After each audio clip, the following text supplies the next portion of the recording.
Hi there, this is our second video on equilibrium problems, and you can see that we have the requirements of equilibrium already up there on the screen. The primary one being, and in fact the definition being, that the sum of the forces in the system is zero. We're going to try another problem, just one problem this time, so it'll be a short video, and it's going to look like this.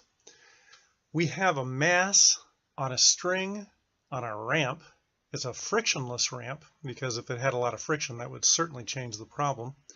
We're going to try to find out the tension in the string. The idea is that the mass is 5 kilograms and the ramp is 28 degrees. Before we continue doing anything else, let's mark that angle right here on the ramp, because that is going to become really important later. 28 degrees, and make sure you put the little circle up there, otherwise people will think you're working in radians. Now what do we need to do? Well, as is usual with most physics problems like this, we need to draw a free body diagram. So there's our mass just kind of hanging out there, and we're supposed to draw it with forces and accelerations. Of course, it's in equilibrium, so we don't have to worry about acceleration, but we do need to worry about the forces. It turns out one of the forces is pointed this way. That's what we call the tension, right?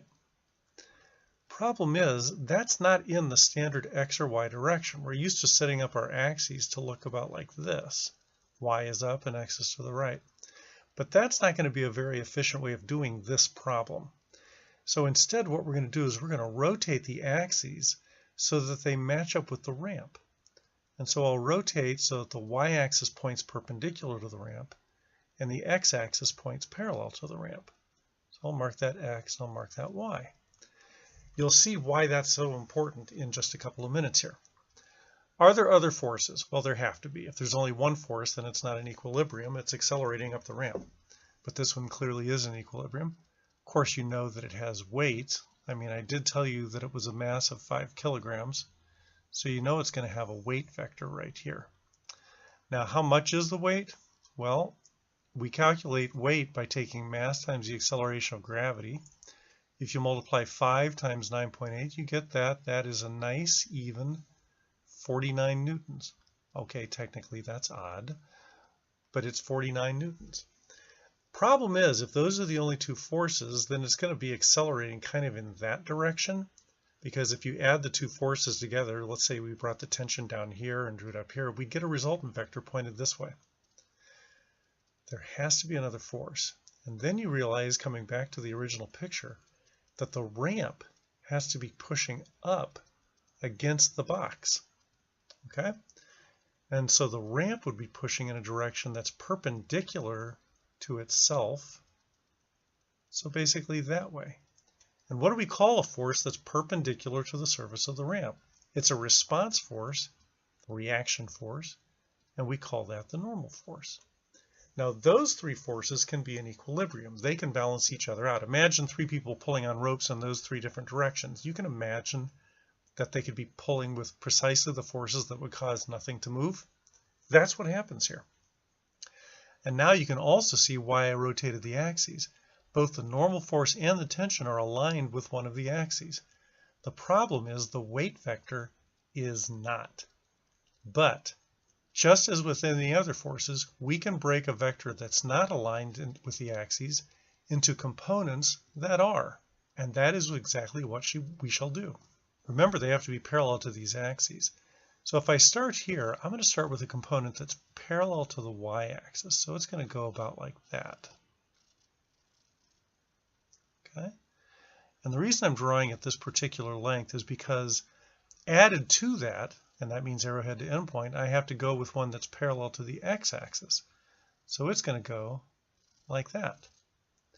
We call this force mgy, and we call this one mgx, because they are the y and x components of gravity, respectively.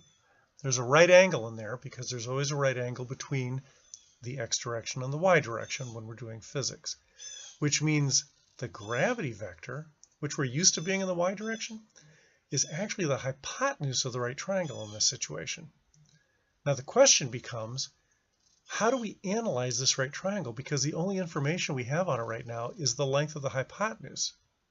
Well, that goes back to our original diagram, and that's where this ramp comes in. Somehow we're going to use this 28-degree angle right here to analyze and figure out the angles that we have over here on this triangle. Here's how we do it. If you imagine the weight vector coming down in this direction, we form a little right triangle right here, right? Down and over. And that means that this angle right here is the complement of 28 degrees. Remember the word complement? That'd be, 62 degrees, something like that. Which means if I draw another vector that's perpendicular to the ramp, or another arrow this way, that means this angle in here is the same as this angle over here, because they are both complements of this angle. Why is this a complement? Because this is a right angle also, isn't it? Make sense? Complements of the same angle are congruent. That's geometry class. So this is this, which means over here on our diagram, this angle is 28 degrees. Now here's kind of a little secret about it. If you make sure you always draw the component that's perpendicular to the ramp first, then the angle formed by that vector and the gravity vector will always match the angle of inclination of the ramp. So that makes it pretty simple. Now we can use a little bit of trigonometry and figure things out. MGX, well, that is the opposite side from the angle. This is the hypotenuse. Opposite and hypotenuse, we're talking about sine. So MGX is going to be 49 times the sine of 28 degrees.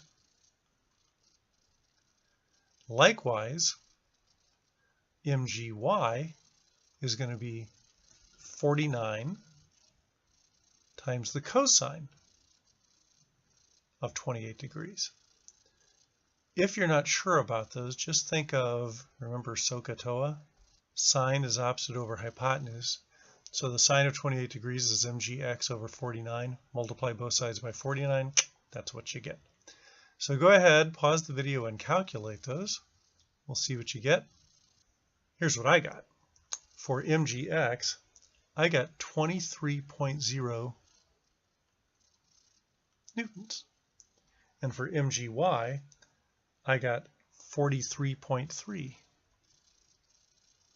newtons. Is that what you got? By the way, if you want to do a quick check on that, this squared plus this squared has to equal this squared by the Pythagorean theorem. So you could square 23, add to it the square of 43.3, and then take the square root and see if you don't get 49. You should. That's kind of an easy way to check to make sure that you've done things correctly. Now, how do we find the tension in the rope? That was, after all, the original question. Well, since it's in equilibrium, we know that the sum of the forces in the x direction has to be 0, right? This is a positive force. See, there's the x direction. This is a negative force, and it's the only force on the diagram that's in the x direction. So we can write T minus mgx, but we know what mgx is. It's 23, equals 0. That's an easy solve. The tension is 23 newtons. And you are done. Cool, huh? By the way, we could use the same idea to find the normal force. Since the sum of the forces in the y direction is 0 when we're in equilibrium, then we can write, well, the normal force is positive in the y direction. MGY is negative, that arrowhead matters. That's minus 43.3 equals 0. And so we could find that the normal force is 43.3 newtons. Interesting thing about this. You notice that the normal force is less than the weight of 49 newtons. When you're on a horizontal surface, we're used to the normal force and the weight being the same thing. But now that we're on an inclined surface, the normal force is smaller than the weight.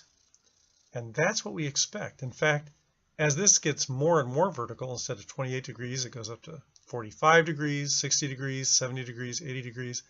The normal force will get smaller and smaller and smaller until when the ramp, put that in quotation marks, is at 90 degrees, the normal force becomes 0. There's nothing holding it to the wall at all, which at that point becomes a wall, not a ramp. Okay, and so we're done.